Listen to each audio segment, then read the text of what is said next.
ये कहानी शुरू होती है एक प्यारे से गांव से, जहां के लोग हमेशा खुश रहते थे। मुस्कुराहट उनके चेहरों से कभी नहीं उतरती थी। उसी गांव में रहते थे 3 दिलदार दोस्त, अज्जू भाई, ज्ञान भाई और सबसे चालाक और स्टाइलिश रायस्टार। ये तीनों बचपन से साथ थे। इनकी दोस्ती इतनी गहरी थी कि लोग इन्हें दोस्त नहीं भाई कहते थे। एक दिन इन तीनों ने मिलकर गाँव में एक बड़ा सा ढाबा खोला। उनका ढाबा छोटी सी जगह में बहुत मशहूर हो गया। हर दिन कई ग्राहक आते, खाना खाते और खुश होकर जाते। सब कुछ बहुत अच्छा चल रहा था, लेकिन फिर एक रात कुछ ऐसा होता है जो उनकी जिंदगी को हमेशा के लिए बदल देता है। रात को जब सारा काम खत्म हो जाता है तो रायस्टार कहता है, अज्जू भाई, ज्ञान भाई, मैं एक जरूरी काम से जा रहा हूँ, तुम दोनों दुकान बंद करके घर चले जाना। ज्ञान भाई कहते हैं, ठीक है भाई, तू जा। रायस्टार अपनी बाइक पर बैठता है और निकल जाता है। ज्ञान भाई और अज्जू भाई अपना काम संभालते हैं। तभी अज्जू भाई हॉस्टल की खिड़की के बाहर कुछ अजीब देखते हैं। दूर कोई चीज खड़ी होती है। वो तुरंत ज्ञान भाई को बुलाते हैं, भाई जल्दी आओ, मुझे कुछ दिख रहा है। ज्ञान भाई आते हैं, दोनों देखते हैं, लेकिन वहाँ कुछ भी नहीं होता। अज्जू भाई हैरान हो जाते हैं, माँ कसम, अभी तो देखा था। ज्ञान भाई कहते हैं, लगता है तू थका हुआ है, तुझे वहम हो रहा है। कुछ देर बाद अज्जू भाई फिर से खिड़की की तरफ देखते हैं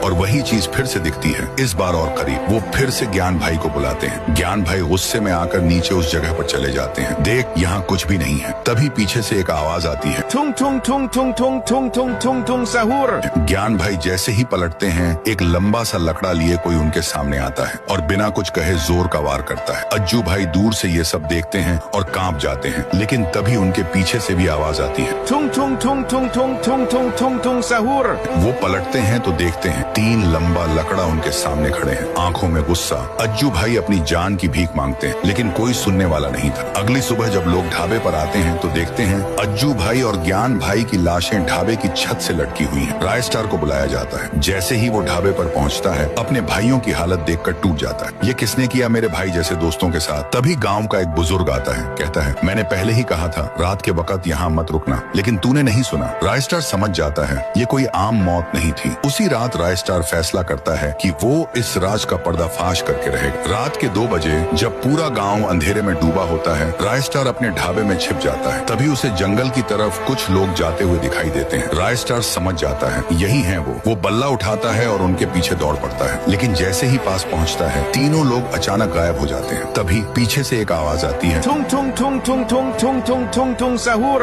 रायस्टार वो पलटता है और सामने खड़े थे 3 लंबा लकड़ा। रायस्टार कहता है, तुमने मेरे भाई जैसे दोस्तों को मारा, अब तुम्हारा हिसाब बाकी है। तीनों हंसते हैं, तू क्या करेगा हमारा? लेकिन रायस्टार के अंदर आग जल चुकी थी। एक भयानक लड़ाई शुरू होती है, धुआं, तोड़ फोड़, चीखें, और फिर जब धुआं छंटता है, तीनों लंबा लकड़ा जमीन पर गिरे पड़े थे। रायस्टार ने अपने भाइयों का बदला लिया।